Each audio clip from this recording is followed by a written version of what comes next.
Well, good morning. I wanted to share that it was really neat to see the children's lesson again because I got saved while I was in this church when I was 6 years old after hearing a children's lesson. I went home and I asked my mom about salvation and I got saved after that. So it was just really neat getting to experience that again. And thank you so much for having me here. And I'm so excited to share with you about my trip because it was just incredible and God did so many amazing things.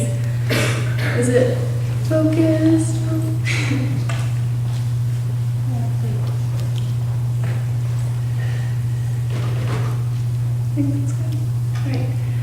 So if you don't know, I did go to the Dominican Republic earlier in May into June of this year. It's through an organization, Crew, at my campus at IUP. I'm involved with a Crew organization, it's ministry, and through Crew they have things called summer projects, which is really neat because there's so much of an array of projects in so many countries and so many different lengths of periods of time that you can go. And God just really laid on my heart the Dominican Republic in this trip that Crew partnered with Vision Trust to go to Santo Domingo in the DR. So that is how I kind of chose the trip. God really laid it on my heart and I can tell why He did after coming back. It was incredible. So this is my group. They're from all over the United States. I knew a single no person at all. They all come from different states, which is really neat that we all, different states, come together for one purpose, to serve the Lord and just to bring hope to these people. In the upper corner is our mission house, and it was actually pretty much brand new. When we got there, we were one of the first teams to stay there, and it was just really neat getting to experience that and all their growth that they're experiencing in Vision Trust Dominicana. Going there, we kind of had some plans beforehand that we had to prepare, which was kind of difficult with everybody from different states all across the United States, but through technology and Facebook and everything, we got to kind of communicate and plan things.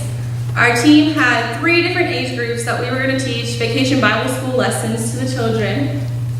We were going to really work on encouraging the staff at Vision Trust that are there working all the time. We have teams that come in and help and encourage and support, and they just really need that encouragement because it's really can be really rough sometimes and they have a lot of trials. We got to help serve and meet needs at different schools. We got to do some painting to help the staff and just different neat things like that. And we got to really form relationships with the staff and also the children. We got to go back to a couple of the places multiple times, so we got to really form relationships, which was just amazing and beautiful to get to share Christ's love with them and tell them about Jesus. And most importantly, our plan was to spread the gospel. So that was really our main goals and our main plans going into the trip as a whole. My group was the Vacation Bible School lessons of the 9 to 12-year-olds. And our group did the gospel bead bracelets, which I'm not sure if you know what they are, so I'll explain the beads. And I'm still wearing mine, so it's still holding on strong, but it's getting kind of frail. But there's a black bead, and that represents the sin in the world. The red bead represents Jesus' blood that He died for us to cleanse us of those sins. The white bead represents the Holy Spirit that we receive when we receive Christ. The blue bead is representing baptism, water baptism after you're saved, get baptized as obedience. The green bead is for growth in your faith, growing in knowledge and love for Jesus. And the yellow bead represents heaven and the hope of heaven that we have. And though we go through trials here on earth, we have that hope. So those are the beaded bracelets that we got to share with the children. We got to share different verses with the children as we got to do these beads. We got to make them, and just a really neat, tangible item we could leave with them. And they got to go and share it with their family, share it with their friends. And they got really excited seeing we had the bracelets on and they had the bracelets on. So it was just a neat experience. And I'm sure we packed it even over 300 kids. I should have put 300, but there was just so many kids.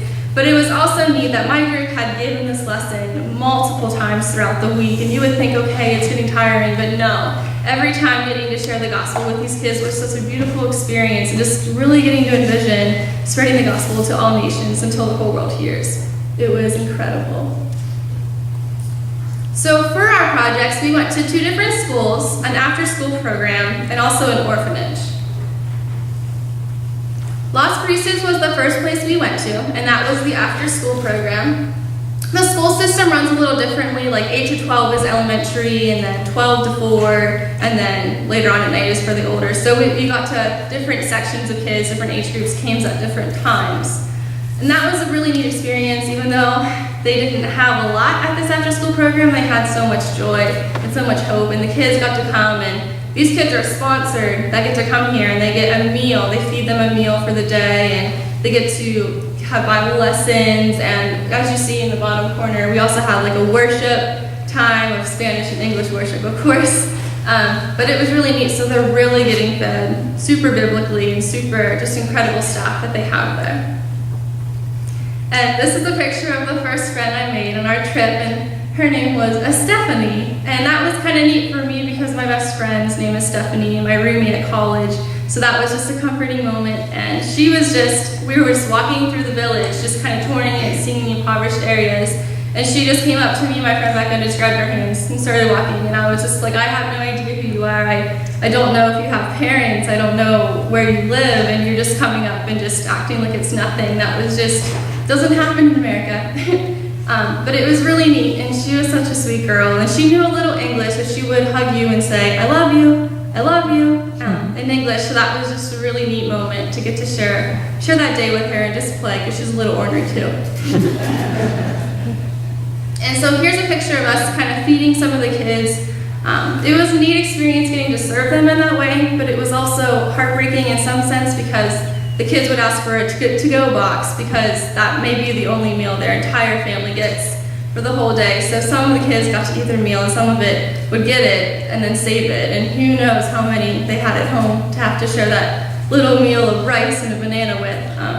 So it was a great moment, but also just really struck your heart in that moment too. This next place is Herrera, and this is a school we went to. We went to this school a couple of times, so we got to film relationships with the children. And here's kind of pictures of the village and community. And Herrera is a community that really has a lot of gang violence and a lot of drug violence. But in talking to the principal of the school that Vision Trust planted there, it was neat because you see graffiti all over in all the other buildings, but there's absolutely none on the school building. They think it's because they're just so proud and they're just so excited about this school, and they think some of the daughters' dads are in gangs, but the daughters are in school, so they don't go near that. So that was kind of neat. But as you see, it's just a lot of trash everywhere, and to them it's just nothing. It's just normal, but to us it's just like, oh my goodness. And that kind of electrical system, power, not looking so safe, so that was something that just kind of stood out and shocked me. As you can see, it's just really overpopulated. But the kids they love seeing you, they love talking to you, even if you can't say much in Spanish, they just love seeing you and just hugging you, and it's just beautiful. This was the principal of the school in the upper picture. She was just kind of telling us about the program because all the students that go to the school also have to be sponsored, which is also kind of neat. I'll share with you, my mother and I have since then sponsored a child from Herrera, and I just got like an update on her the other day, and it was just really neat to kind of see that and just get to experience, because I truly know what that sponsorship is going towards, and it's really neat. But she was just telling us about the school and about the community and the violence that goes on. She was telling us that it's sad because there's not that many, enough sponsorships to sponsor all these children, so not all the children in the community get to go to school. And even walking around the community and just looking at the houses where the kids who got to school, they had a uniform, they were walking to school, and there was kids that just were standing outside and they couldn't go to school, so it's just, they were crying, and it just broke your heart to see that they can't get an education, and what are they going to do in the future? And we just take our education so much for granted here. We just have public schools we can all go to, and there it's totally different, and they have to do a strict interview process with the children and the parents and just see if they're serious about an education, because there's not enough spots. So that was just really one of those wow moments for me. In the bottom picture is a picture of my group and a couple of college students that Vision Trust helps in this program called the HELP program. And it was also a hard moment. Some of the girls were telling us about how corrupt the system is, and the professors are just super corrupt and just kind of evil in some of their thoughts. They said that if the girls don't give them sexual favors, they'll just fail them, just because. And obviously, being a Christian, they have these standards and moral standards they want to live up to, and so for them it's really hard in college because their standards and the professors will just fail them automatically for living by them. Here's some other pictures of just the children in her era. And one of the upper pictures, I know the girl doesn't look too happy, it was pretty early in the morning near the Dominican flag, but they do a morning service where they sing and they pray before school starts. And that was just really incredible getting to be a part of that. It was just such a beautiful way to start out a day of school, and I just really wish that we could do that more in America. But it was just really neat, and the kids just get super excited for Jesus. And that school is just, seriously, the staff is so biblically bound, and it's just beautiful how much they pour into these kids' lives. And I'll tell you a kind of a funny story about the man in this picture with me. Apparently he's my boyfriend.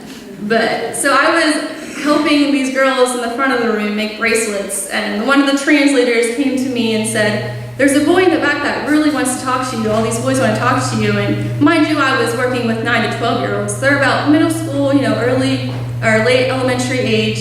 So I walk back and they're all giggling, and I'm like, oh man, like what's going on? So they were talking so fast, and I couldn't even try to comprehend what they were saying in Spanish. So Donway, the translator, really helped me out, and they just told me, "You're the most beautiful girl we have ever seen." So I just act all shocked, and this boy named Nicholas, he came up and he said, "I love you and I want to marry you. Will you be my girlfriend?"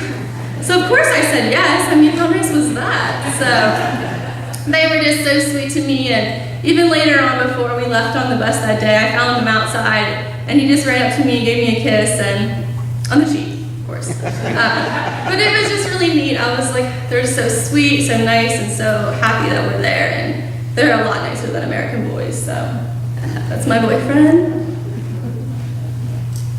This next place is probably one of my favorites that we went to, but also one of the most heart-wrenching places because it was the orphanage. And a lot of the kids at the orphanage have AIDS or HIV, but you don't think about that for 1 second when you see them. You just see them as beautiful children of God. And they just have so much love for each other, and it's just incredible how they support each other because they have barely anything, and they love each other so much. This beautiful girl was someone I probably got the closest to on the trip. Her name is Gabriella, but I think her real name is Jameli, but she just probably found an American name that she liked and tells the Americans that's her name. But the one day before we started our gospel bead bracelet lessons, I was handing out beads and everything, and then I sat down for a minute to grab something, and she just clung on to me. She just held me, and she just hugged me. And I know I was going to do stuff, but it was just one of those moments where God just was like, be still, and just love her. So it was really probably my most wow moment, and just holding on to her, not knowing she has no family, really. She doesn't have her mom there, she's at an orphanage, and I don't know when she'll ever leave the orphanage or she'll ever get adopted or anything. But she just was so happy and just loved so much, and that was just a really beautiful moment I could share with her. And I just sat there and let everybody else finish doing the things and just loved on her. And we just had so much fun with these kids. They just love to play, love to color, love to do jump rope, love to do anything. Just so much interaction, and I even got to play my harmonica for Gabriella, and she really liked it, so that was cool.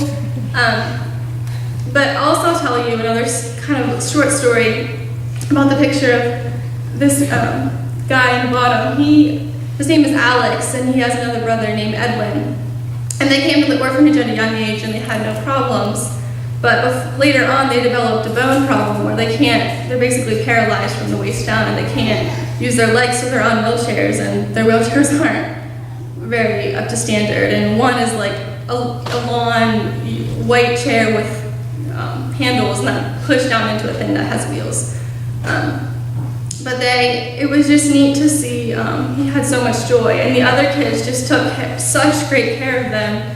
Whenever we had food, we got to throw a barbecue for them with the extra money that we raised for the trip. And the other kids would go through the line, get the food for these boys in the wheelchair before they would get their own. And they just always made sure someone was playing with them and that someone was talking to them. And it was just so neat to see that, because you don't see that much in America. The kids in the wheelchairs are basically neglected and barely have any friends. But here, they're like the cool kids, and everyone wants to be their friend. Everyone wants to love on them. So that was really neat. And just getting to talk to him, he just loves interaction. So he was an awesome kid.